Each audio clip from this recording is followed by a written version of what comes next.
Bonjour à tous et toutes. Donc en effet, je suis Nathalie Savario, je suis la fondatrice de l'association Life is Rose et j'en suis aussi la présidente encore actuellement. Je ne sais pas pour combien de temps, mais pour l'instant je le suis encore.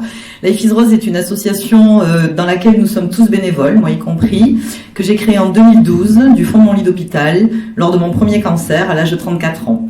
Donc tout simplement parce que j'ai fait un constat assez bête et méchant, que malheureusement la maladie a des conséquences sur notre corps, c'est évident, vous en avez entendu parler toute la journée, on a eu des présentations totalement passionnantes qui évidemment nous parlent quand on y est confronté, mais a aussi des conséquences sur notre vie de tous les jours, sur notre vie familiale, sur notre vie professionnelle, sur notre vie financière, sur notre vie matérielle, dont malheureusement on ne parle que très peu et nous avons attendu, je crois, assez longtemps, puisqu'on nous appelle des patients, on est très patients en effet, d'arriver au 21e siècle pour qu'on commence à parler de ces problématiques financières et matérielles, parce que jusqu'à présent, elles étaient plutôt passées sous silence, ou alors on en parlait au second plan.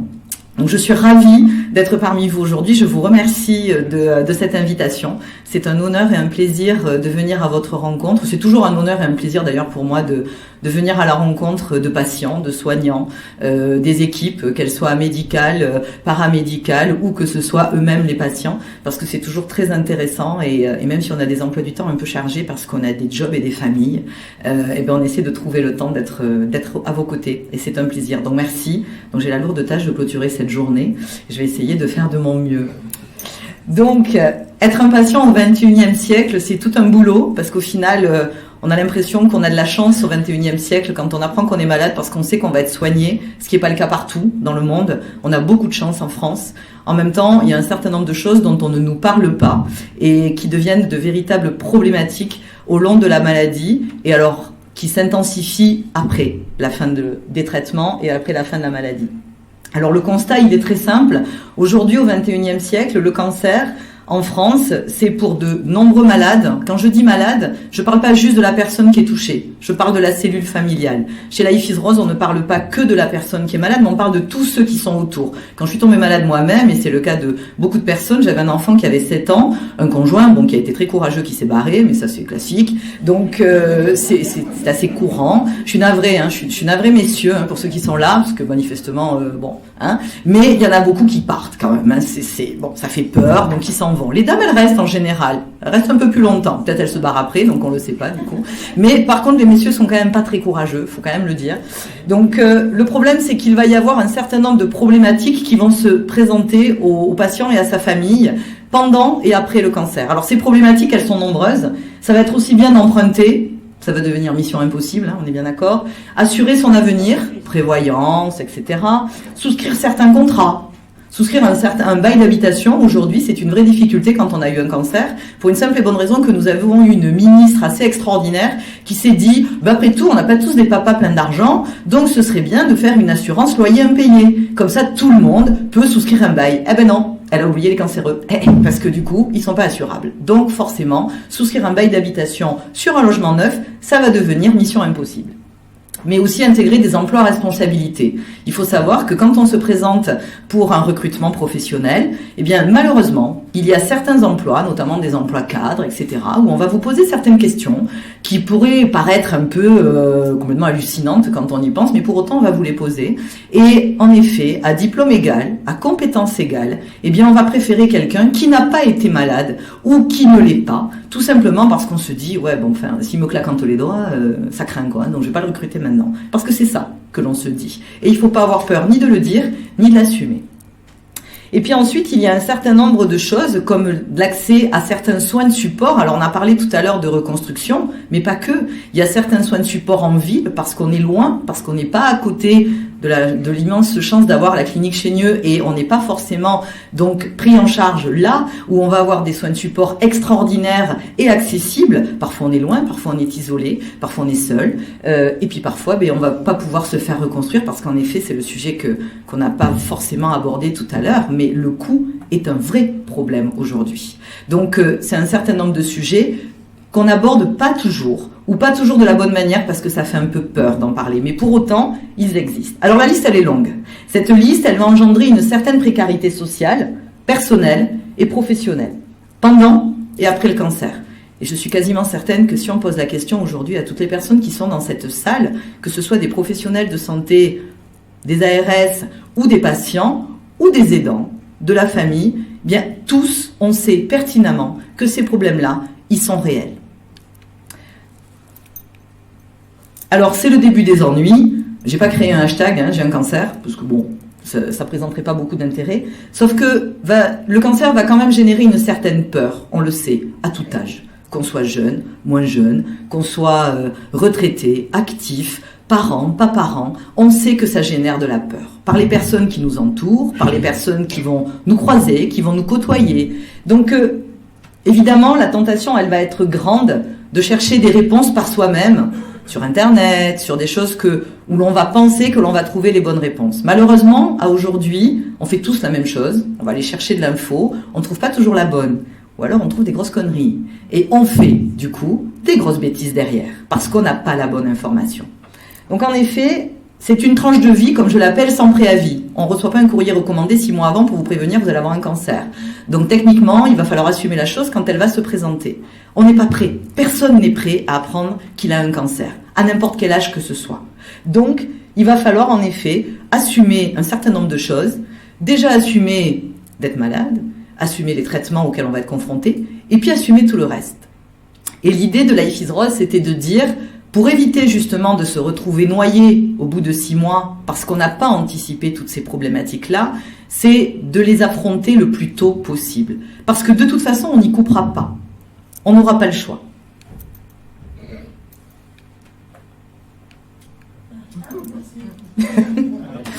Alors, les difficultés, elles vont être nombreuses. Elles vont s'accumuler. Et au départ, tant qu'on est encore à peu près, on va dire, en forme, parce qu'il y a des moments où on ne va pas l'être, c'est une évidence, tant qu'on est encore à peu près en forme, la liste des difficultés va s'accumuler. On ne veut pas toujours les voir. Elles vont être financières, elles vont être administratives, elles vont être familiales, professionnelles, assurantielles. Parfois, elles vous arrivent très tôt. Parfois, elles arrivent un petit peu plus tard. Mais le fait est que plus on va les repousser, plus les difficultés vont s'accroître. Donc, le schéma type, il n'existe pas. Il n'y a pas de règle particulière parce que chaque cas est différent. Chacun va avoir une histoire de vie différente, va avoir un entourage différent, va avoir des accès différents à certaines informations ou à certaines personnes qui feront que on va faciliter ce parcours ou pas. Alors, j'ai cherché, mais j'ai pas trouvé. Alors, le petit cancer pour les nuls, il existe. C'est pas hyper intéressant entre nous, soit dit en passant. Après la maladie, le travail, l'année du crabe. Alors, il existe plein de choses. Plein de choses. Moi, j'adore les bouquins. Je suis un vrai rat de bibliothèque. J'ai toujours adoré ça. Même si j'ai un téléphone comme tout le monde, que je lis des trucs dessus. Mais il n'empêche que j'aime le papier. J'avais pas forcément envie d'avoir une bibliothèque pleine de bouquins sur le cancer. Je pense qu'au bout d'un moment, mon fils, il m'aurait dit, tu nous fatigues avec... bon. Donc, en même temps, que faire? Comment trouver cette information?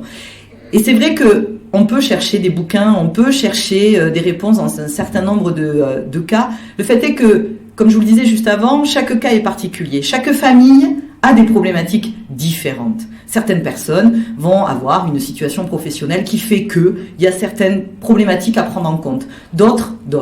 On va nous dire, récemment, on m'a dit au téléphone, lors d'une permanence, puisqu'on tient 2 permanences par semaine à l'association, une dame m'a dit « Oh non mais ça va, moi c'est bon, je suis à la retraite dans 6 mois, tout va bien, je me soigne et tout va bien. » Et puis là, elle a découvert qu'en fait, tout allait pas bien du tout. Pour la simple et bonne raison que comme justement, elle était juste avant sa retraite, et qu'elle était fonctionnaire, cette dame, elle allait se retrouver dans une situation complètement rocambolesque qui fait que ses dernières années de cotisation vont être tronquées à cause de son arrêt de travail.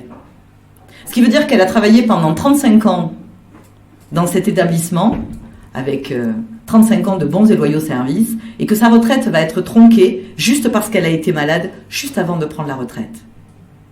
Alors c'est des choses auxquelles on ne pense pas, parce qu'on les imagine même pas. Mais c'est la réalité. Alors je ne vous parle même pas d'une femme qui est en congé maternité, une femme qui est en congé parental, les indemnités journalières ne prennent pas le relais. Donc il y a un certain nombre de choses comme ça dans notre système administratif, dans nos codes, parce que c'est mon métier, les codes. J'ai plein de petits codes rouges de toutes les couleurs chez moi que j'adore, que j'ai gardés depuis mon premier jusqu'à celui d'aujourd'hui. Malheureusement, on a la malchance en France de faire ce qu'on appelle des sandwichs. On rajoute des règles. Sauf qu'on fait jamais de nettoyage. Donc au final, les règles s'additionnent, se superposent, mais on a complètement oublié que ces règles, à un moment donné, pouvaient donner l'effet inverse de ce que l'on a recherché au départ, parce qu'elles vont s'additionner à d'autres problématiques de cette personne-là, et qu'au final, ça va donner un résultat qui n'est pas du tout celui que l'on recherchait. Alors, je vous donne quelques exemples de patients, de familles, de personnes que nous avons accompagnées depuis la création de Life is Rose. Alors, il faut savoir qu'aujourd'hui, Life is Rose, c'est plus de 5000 adhérents qui sont des patients que nous avons accompagnés depuis 2013. Aujourd'hui, on aide en moyenne 2500 familles par an, qui sont des familles comme vous et moi, qui sont retrouvées confrontées au cancer et qui se sont retrouvées dans une situation personnelle, professionnelle ou matérielle complètement incroyable, avec des problématiques financières, avec des problématiques matérielles, de travail, problématiques d'enfants, de conjoints, etc. Alors aujourd'hui, l'idée c'est pas de pleurer, hein, on est bien d'accord, c'est pas l'objectif.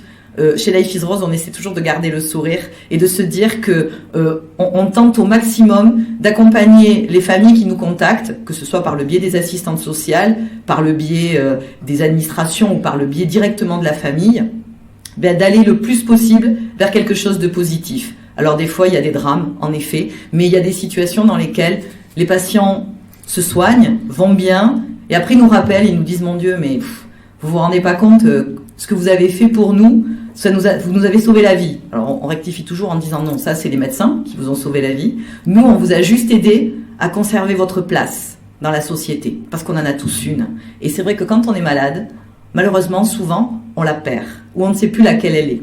Alors, on vous a mis quelques exemples. De Véro, c'est des vrais cas, on les a pas inventés, hein, c'est des vraies personnes. Véro, 39 ans, qui était secrétaire, sa fille aînée de 17 ans faisait les marchés le week-end pour pouvoir payer les factures, jusqu'à ce qu'elle découvre l'existence de Life is Rose. Il y a aussi Caroline, qui était chef d'entreprise, qui a été mon cas, qui depuis son cancer, sa vie a complètement été chamboulée, elle a à peu près tout perdu, et elle a même perdu la garde de sa fille, parce qu'elle avait malheureusement un ex-mari peu scrupuleux, qui s'est servi de cette période de faiblesse pour récupérer la garde de sa fille. Donc on a Claire, 42 ans, qui elle était gérante de société avec un très très gros salaire. En 5 ans, elle a à peu près tout perdu.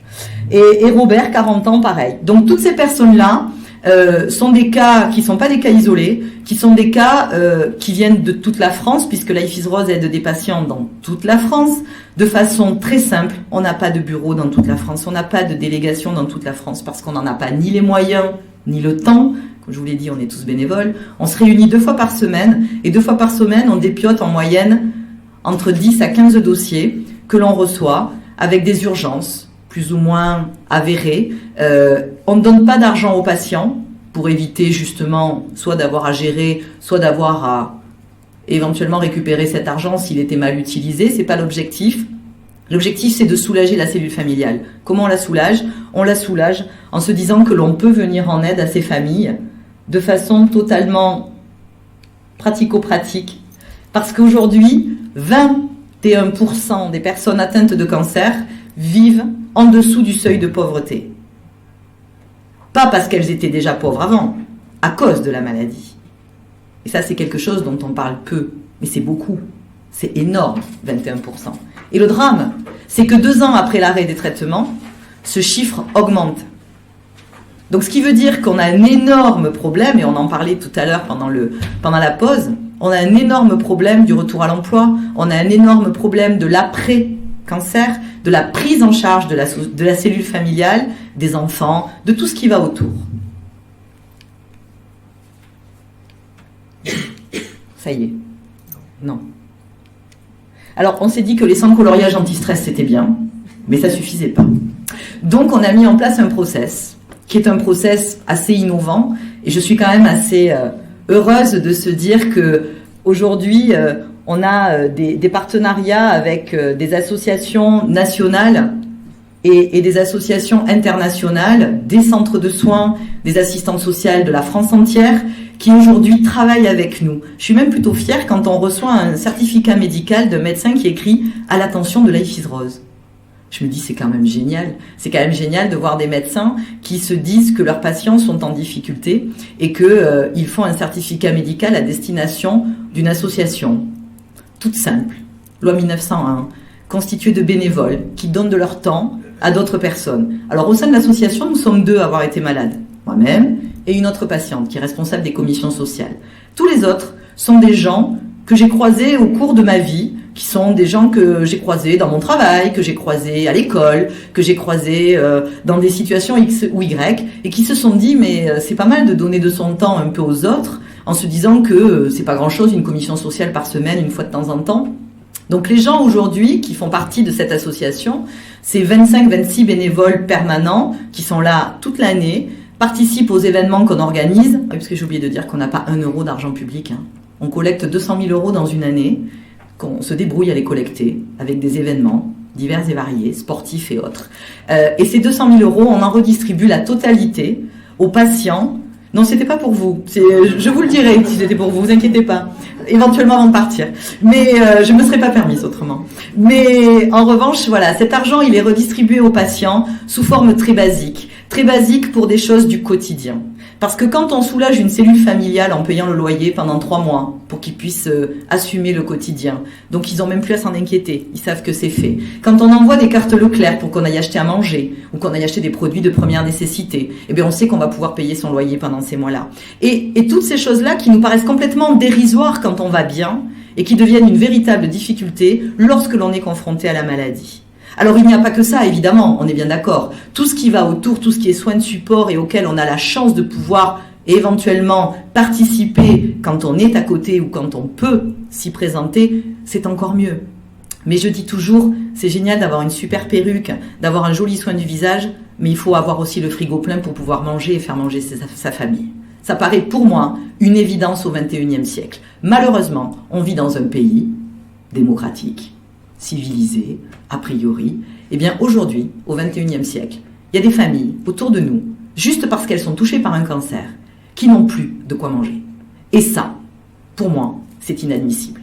C'est totalement inadmissible. C'est pas normal au XXIe siècle de perdre son travail parce qu'on est malade. C'est pas normal au XXIe siècle de ne pas pouvoir acheter à manger juste parce qu'on a un cancer. Et je vous rassure, malheureusement, la quasi-totalité des familles que nous accompagnons, je vais employer un terme que je déteste mais qui pour autant va parler à tout le monde, ce ne sont pas des cassos. Du tout. Ce sont des gens comme vous et moi, qui avaient un travail, qui pour certains l'ont toujours, mais qui perdent une partie de leurs revenus à cause de la maladie.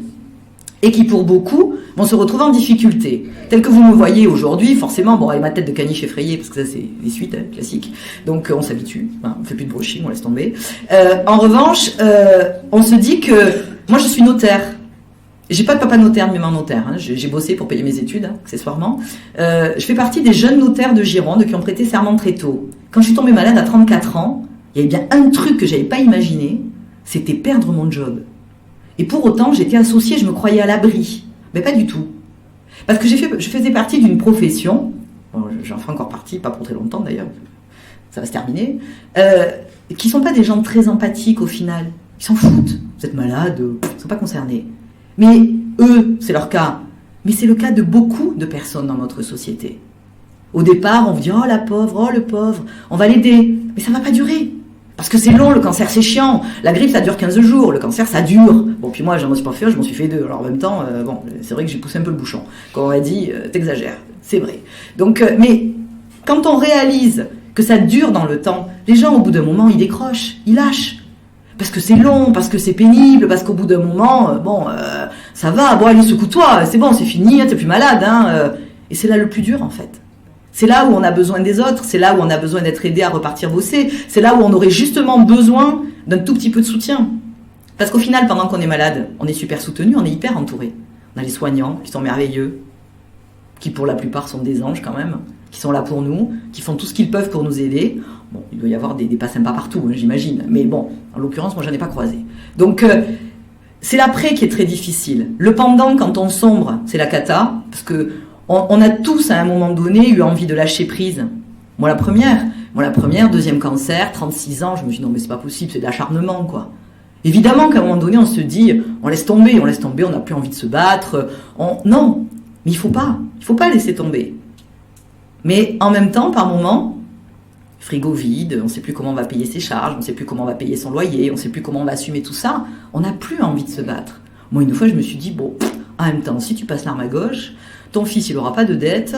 Mon mec s'était déjà barré. Mais mon fils n'aura pas de dette. Bon, je me dis finalement, peut-être que c'est une bonne équation au final. Puis après on se dit, mais c'est pas possible, on peut pas raisonner comme ça. Mais il n'empêche qu'à un moment donné, quand on sombre, quand ça devient trop dur, même si on a un super médecin plein de bonne volonté qui a envie de vous soigner, le traitement il n'aura pas du tout le même impact et on le sait tous. On sait tous qu'une cellule familiale complètement éclatée, complètement en danger, en situation de précarité, cette cellule familiale, elle ne va pas avoir la même réactivité au traitement, aux soins, aux hospitalisations qu'une cellule familiale dans laquelle on est pérenne et on n'est pas en situation de danger permanent. C'est un fait acquis. J'ai jamais croisé un médecin qui m'a dit le contraire. Le mien le premier d'ailleurs. Parce que c'est lui qui m'a donné envie de me battre. Parce qu'en fait, il m'a dit un truc, juste après mon opération, la première, d'une longue série, il m'a tapé sur l'épaule et il m'a dit, Nathalie, j'ai oublié de vous dire, hein, bon, mais en même temps, vous êtes notaire, vous savez tout ça, allez pas faire un prêt dans les 15 ans à venir, hein, parce que ce que vous avez eu, c'est mort, hein, surtout vous oubliez. Et là, vous avez 34 ans, vous dites, non mais c'est une blague. En fait, j'avais déjà pris un autobus dans la tête et là, je venais d'en prendre un second. Et puis j'ai pris le troisième quand mes associés ont dit, ah ouais mais non, attends, t'es gentil, mais là c'est bon, hein. T'es pas là, t'es à l'hôpital, c'est bon, pas de bras, pas de chocolat, hein, donc tu bosses pas. Mais comment ça, je bosse pas? Mais enfin, c'est une blague. Je bosse depuis mon ordinateur, etc. On est hyper en retard dans notre société, mais vraiment. Alors en effet, tous les métiers peuvent pas se faire depuis un ordinateur, depuis chez soi, avec ses enfants. C'est vrai, mais il y en a plein qui pourraient. Et pour autant, on le fait pas. Alors Life is Rose, en effet, a mis en place depuis 2013 cette aide d'urgence. Alors, c'est pas la réponse à tout, hein. C'est pas extraordinaire et miraculeux, c'est une solution. Il y a plein de gens merveilleux dans notre société qui font plein de choses. Life is Rose fait ça depuis 2013. Et on est super fiers de se dire que, en moyenne, dans une année, c'est 2500 familles qui ont été aidées. Donc on est parti de zéro, on est parti de rien. Aujourd'hui, la quasi-totalité des assistantes sociales de France nous connaissent. On reçoit même des dossiers des assistantes sociales des ARS. Tout va bien. Mais c'est pas grave, on adore, nous. On les connaît bien. Et alors je parle même pas des assistantes sociales, des caisses de retraite. Et, enfin, bon, voilà. Elles nous connaissent toutes. Et oui, parce que comme elles disent, mais le dernier rempart contre la rue, le dernier rempart contre la vraie précarité, où on ne sait plus comment on va faire pour acheter à manger, où on est vraiment à la rue, parce que je vous rassure, c'est pas un cas d'école, hein. La semaine dernière, c'était moi qui étais en commission sociale, vendredi, parce qu'on fait toujours une commission sociale le mardi et une le vendredi. Pourquoi? Parce que le vendredi, ça évite les coupures d'électricité, les week-ends, des compagnies, voyez. Et vendredi dernier, je me suis battue pendant 2 heures au téléphone entre midi et 2, parce que j'avais des rendez-vous le matin et l'après-midi, pour trouver une place dans un appart-hôtel à une dame avec son fils. Soignée à Bergognier d'ailleurs, accessoirement, là où j'ai été soignée en partie. Cette dame, elle allait perdre la garde de son fils si elle n'avait pas un logement. Alors avec le service social de Bergognier, qui est un de ceux qui est le plus avancé, Guylaine Wilkins qui le dirige, est une femme absolument extraordinaire, avec une équipe géniale avec laquelle on bosse quotidiennement. Elle m'a appelée, elle me dit, Nathalie, il faut vite trouver une solution. On ne sait pas comment faire. Il faut payer un appart-hôtel, il faut trouver une solution. Cette dame, si lundi elle n'a pas un logement, elle perd la garde de son fils. Donc je vous laisse imaginer qu'évidemment elle allait plus soigner. Hein. Peut pas être partout. Hein. Donc forcément, alors on a trouvé la solution, on a payé l'appart-hôtel, on a négocié. Le garçon adorable au téléphone, on l'a tordu pour que ça nous coûte le moins possible. Hein, parce que vous imaginez bien qu'on ne peut pas jeter l'argent par les fenêtres. Hein, parce qu'on transpire pour le gagner. Donc on y fait attention. Donc cet accompagnement, on le veut très précis. C'est-à-dire que l'idée, c'est pas de mettre les gens sous perfusion. L'idée, c'est pas de rajouter une aide supplémentaire à toutes les aides qui existent en France. C'est pas ça. L'idée, c'est vraiment de faire du cas par cas en fonction de la situation de la famille. Et c'est un terme que j'ai créé, qu'on a appelé la pédagogie économique. Parfois, on reçoit un dossier d'une assistante sociale qui nous dit, tiens, il faudrait aider telle famille sur tel poste. Puis en fait, en regardant le dossier, on se rend compte que la famille, c'est pas de ça dont elle a besoin. Ce serait plutôt de ça. Donc en fait, parfois, on dit à l'assistante sociale, écoutez, plutôt que de faire ça, on va faire ça. Ça va leur permettre, eux, de garder la main, d'avoir la sensation, d'abord, de continuer à être actifs sur leur quotidien. Et pour les soins de support, on a créé ce qu'on a appelé un contrat associatif qui met en partenariat 3 personnes. Le patient, sa famille, le professionnel de santé paramédical ou autre, et nous. Et l'idée, c'est que si on a besoin de, 10 séances de réflexo, 10 séances de, qui sera nécessaire à la patiente ou au patient, tout le monde signe et tout le monde s'engage. C'est pas totalement gratuit. C'est-à-dire que le patient va payer un tout petit peu sur ses séances, parce qu'il ne peut pas y aller. Ce qui est gratuit n'est pas accessible pour lui, pour des raisons X ou Y. Donc le professionnel s'engage, fait un effort sur son tarif. Nous, on s'engage à prendre en charge. Et le patient, il s'engage à y aller, pourtant, parce que ce qui est gratuit, souvent, n'a pas d'odeur, n'a pas de saveur. Et il s'engage à payer une toute petite partie. Alors, si on n'a pas beaucoup de sous, ça va être 1 euro. Si on en a un petit peu plus, ça va être 5 euros ou 10 euros. Et ça permet à tout le monde d'être proactif et de partager quelque chose qui est efficace. Aujourd'hui, ça fonctionne. Donc, quand les patients et leurs familles n'ont pas accès, nombre de fois où j'ai entendu des patientes me dire « Ouais, alors moi j'ai mon fils ou ma fille qui part en sucette complet, on m'a dit de l'amener chez MC. » Et je peux pas. 50 euros la séance, c'est pas possible. Et je vais pas le traîner avec moi au centre de cancéro chaque fois que j'y vais, quoi. C'est pas possible. Il a 15 ans, il a 16 ans. C'est ingérable. Cas classique, où il faut aller en ville. Mais en ville, ça coûte de l'argent. Et malheureusement, sauf aller chez un psychiatre qui fait très peur aux enfants, on va chez un psychologue. C'est pas remboursé. Donc, il faut trouver des solutions alternatives. Et ce qu'on fait chez Life is Rose, c'est qu'on essaie toujours de trouver des solutions alternatives. On essaie de porter un regard différent sur ce que j'appelle cette période de vie sans préavis. Non, je veux pas, je suis fâchée avec le truc. Et dans cette ligne directrice, on a aussi créé autre chose qui s'appelle Assure Rose. Alors, je ne l'ai pas précisé, mais vous l'aurez compris dans les témoignages que vous avez lus, nous aidons tous les cancers. Parce que même si en effet il y a beaucoup de cancers du sein, il en existe plein d'autres. Et on ne pouvait pas laisser sur le bas-côté tous les autres, c'était pas possible. Donc en effet, on aide toutes les pathologies cancéreuses, on aide la cellule familiale, que ce soit monsieur, madame, les enfants, n'importe qui soit touché, c'est une pathologie cancéreuse pour nous. Elle n'a aucune odeur, aucune saveur. En revanche, on a essayé de travailler sur la création d'outils innovants, nous en parlions tout à l'heure, non pas parce que on est géniaux, mais juste parce qu'à un moment donné, on s'est dit qu'il faut trouver des solutions alternatives à des problématiques auxquelles on continue à créer des exceptions aux exceptions, à la règle, au machin que personne ne comprend, on est bien d'accord, hein, parce que je défie quelqu'un dans cette salle de m'expliquer ce qu'est la convention AERAS et ce qu'est le droit à l'oubli. Si quelqu'un sait, moi je veux bien qu'on m'explique. Voilà, on est d'accord ? Bon, et alors vous savez quoi ? Moi je suis juriste de métier, donc a priori je sais lire ce genre de texte, mais il y a des trucs que j'ai toujours pas compris. Donc en même temps je me dis, mais comment le commun des mortels, qui va lire ce texte, qui va avoir besoin de s'assurer pour acheter sa maison, sa voiture, faire des travaux, comment il fait ? Alors vous savez qu'il y a une règle dans le code civil qui dit que nul n'est censé ignorer la loi. C'est sympa, hein, mais bon, Napoléon était gentil, il était plein de bonnes intentions, hein. Mais je pense qu'il n'a pas trop réfléchi quand il a écrit celle-là. Donc, en même temps, on s'est dit que peut-être créer des solutions pratico-pratiques était plus intelligent, ou tout au moins plus adapté. Donc, depuis 2014 maintenant, début 2015, on a créé quelque chose qui s'appelle Assure Rose, dont vous avez peut-être entendu parler. Alors, c'est pas l'assurance tout risque, qu'on soit clair. C'est pas la solution à tout, mais c'est un début. Alors, des fois, je me fais avoiner par des patients au téléphone qui disent « Ouais, moi j'ai un cancer de ci, je peux pas l'utiliser. » Ah ben non. Ben moi non plus. Pourtant, je l'ai créé. Et comme j'en ai eu 2, il y en a un, il rentre pas dans les cases. Donc, je l'ai créé pour les autres et je peux même pas l'utiliser moi-même. Pour autant, j'ai 43 ans et j'aimerais bien pouvoir acheter une maison, pouvoir racheter un outil professionnel. Ben, je peux pas. Ben, c'est comme ça. Donc, on va traiter les choses différemment. Assure Rose, c'est le premier programme collectif d'assurance emprunteur pour les femmes qui ont eu un cancer du sein. 1 an après l'annonce de la maladie, on peut espérer s'assurer grâce à Assure Rose. C'est pas la banque, d'accord ? C'est la banque, c'est n'importe laquelle, celle avec laquelle vous êtes depuis longtemps. Bon, la fidélité bancaire, toute relative, peut-être qu'il faut changer de temps en temps. Mais par contre, vous allez pouvoir vous assurer avec Assure Rose, y compris les conjoints. C'est-à-dire que le produit a été créé, et j'ai travaillé pendant 3 ans. Le produit a été créé avec des assureurs, c'est pas des exotiques, hein, on n'est pas assuré aux Bahamas, hein, on est assuré en France avec la SCOR, qui est le réassureur français numéro 1, et qui a enfin compris qu'une personne qui avait eu un cancer du sein, une fois qu'elle est guérie, n'a pas plus de chances de mourir de son cancer du sein que de se faire écraser par un autobus au coin du carrefour.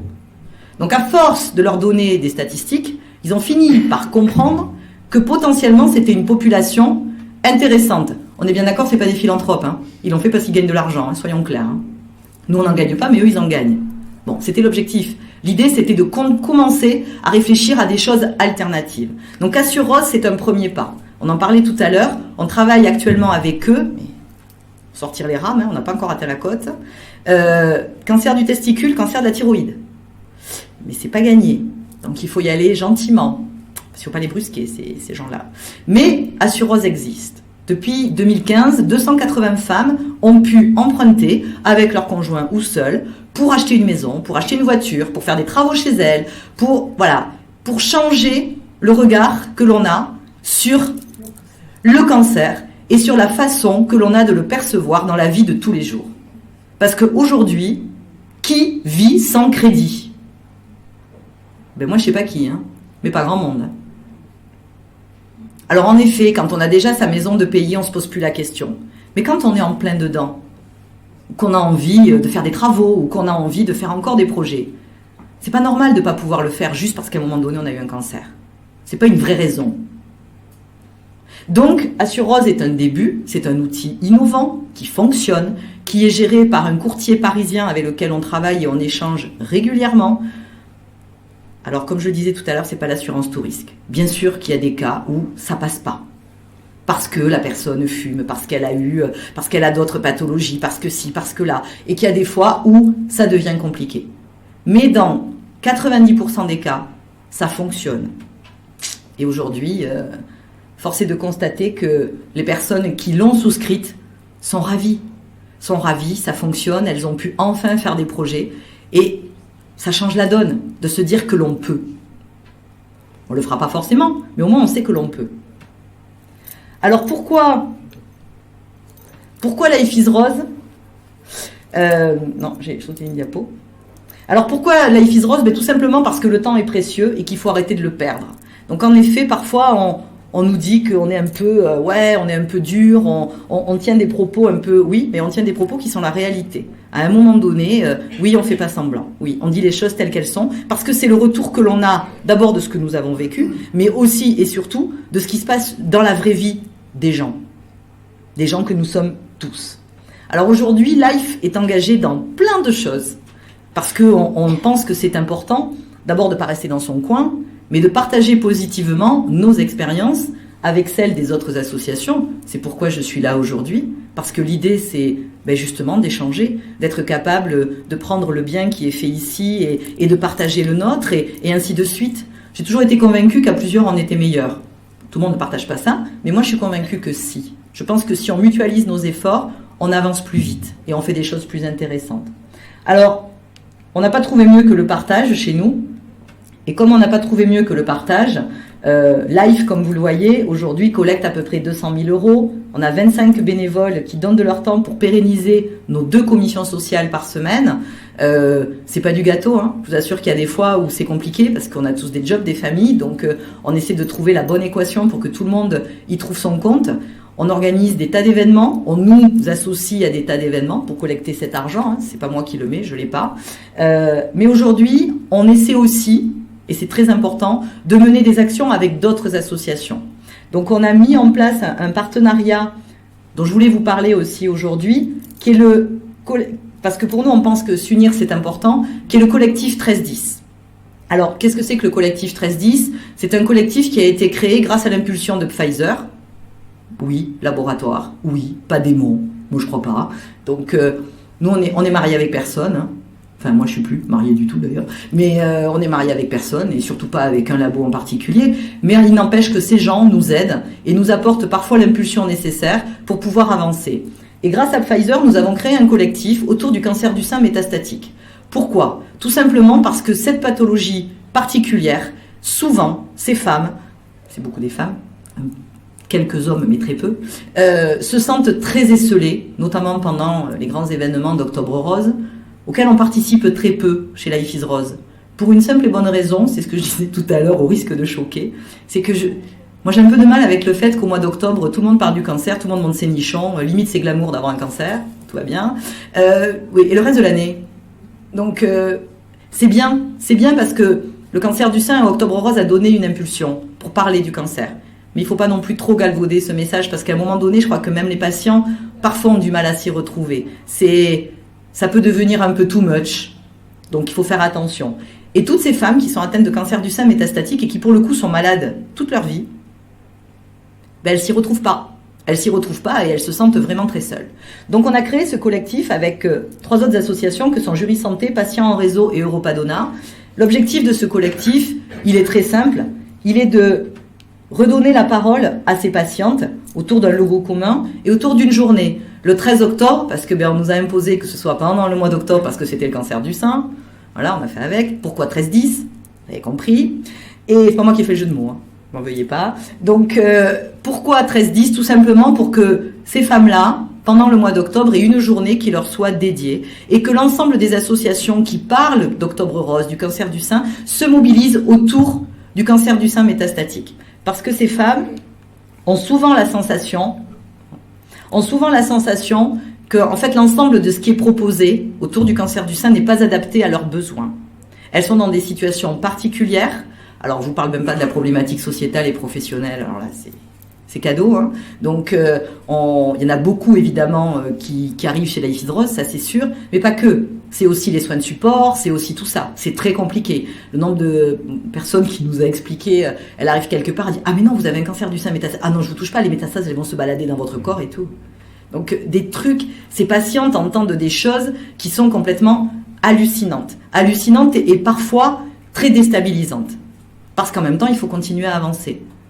Pour la plupart, elles ont une vie, des enfants, des petits-enfants, un quotidien, une famille, parfois un travail qu'elles essaient de préserver. Et ça devient extrêmement compliqué dans certaines situations. Alors le collectif ne va pas tout résoudre, hein, mais l'idée, c'est qu'on s'unisse tous autour de ce sujet-là, non pas pour oublier le reste, mais pour se dire qu'en effet, sur ces pathologies métastatiques, il y a une véritable difficulté. Alors toujours pareil, on se sert du cancer du sein pour faire l'impulsion, hein, mais c'est toutes les pathologies métastatiques qui sont dans la même situation, on est bien d'accord. Donc chez Life is Rose, évidemment, on le sait, et quand on a des médecins qui nous envoient des certificats médicaux en nous disant « attention, situation métastatique » ou « attention, leucémie, greffe, etc. », on sait que c'est pas 6 mois de traitement, on sait que c'est 1 année, que c'est beaucoup plus, qu'il va falloir être présent auprès de cette famille le temps nécessaire. Et c'est pas la même situation que quand, en effet, la chirurgie a suffi à régler notre problème, même si, au final, ça reste un cancer. Donc autant de cas que de familles. Et on essaie, en effet, de s'adapter à la situation. Alors la journée nationale, ça sera la 2e cette année. Peut-être que j'inviterai les soignants présents, je leur enverrai le petit questionnaire parce qu'on va le dépioter avec des sénateurs et des députés, c'est des grands moments, hein. Parce qu'ils racontent beaucoup de conneries, hein. Ils ne connaissent pas grand-chose en fait, mais c'est pas grave, ils sont là, on se dit qu'à un moment donné ça va aider. Faut être positif. Donc on va dépioter ce questionnaire en se disant que l'idée c'est de rapprocher les uns des autres.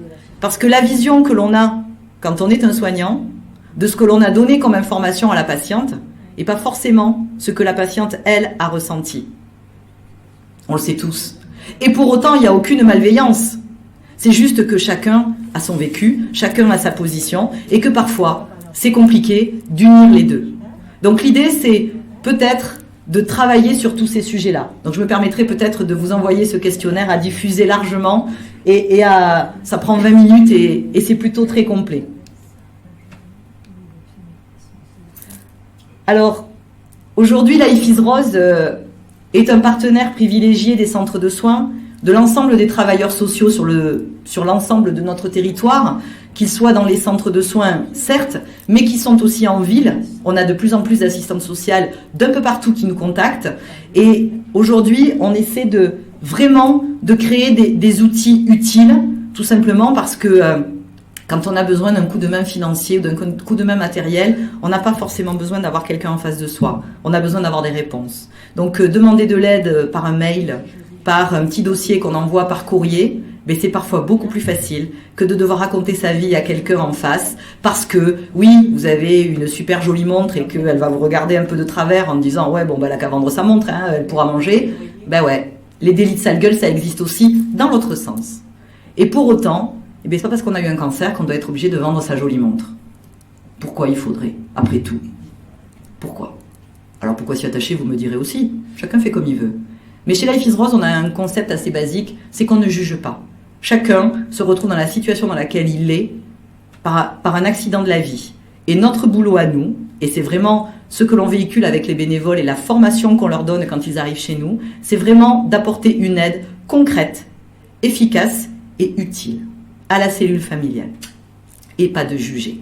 Le problème, c'est qu'en France, on a beaucoup de cases. La totalité de nos aides rentre dans des cases. Alors quand vous avez gagné votre vie avant, vous imaginez bien que la CAF, vous n'avez pas droit, la H, n'en parlons pas. Enfin bon, tout ça, vous ne rentrez pas dans les cases. Et ça, c'est pas juste. C'est pas juste parce qu'à un moment donné, malheureusement, vous êtes aussi dans la mouise que le voisin qui, lui, y a droit. Donc, il y a en effet une véritable problématique de prise en charge sociale du cancer aujourd'hui en France, non pas parce que on revendique quelque chose, mais parce que je crois sincèrement que cette maladie est aujourd'hui une vraie maladie sociétale. Je pense qu'il n'y aurait pas des centres de prise en charge du cancer dans toute la France si ce n'était pas le cas. Et aujourd'hui, malheureusement, la science avance, la prise en charge médicale avance, mais la société est encore extrêmement en retard. On a encore beaucoup de travail. Et c'est en unissant nos efforts que nous arriverons à faire changer les choses. Donc on part du principe que la problématique sociétale, c'est pas grave, bataillez pas. La problématique sociétale est un besoin réel de notre société, qu'on ne peut pas y couper, qu'aujourd'hui, il faut regarder la prise en charge du patient de façon globale et qu'on ne peut pas faire l'économie de cette prise en charge. Merci de votre accueil et merci de votre attention.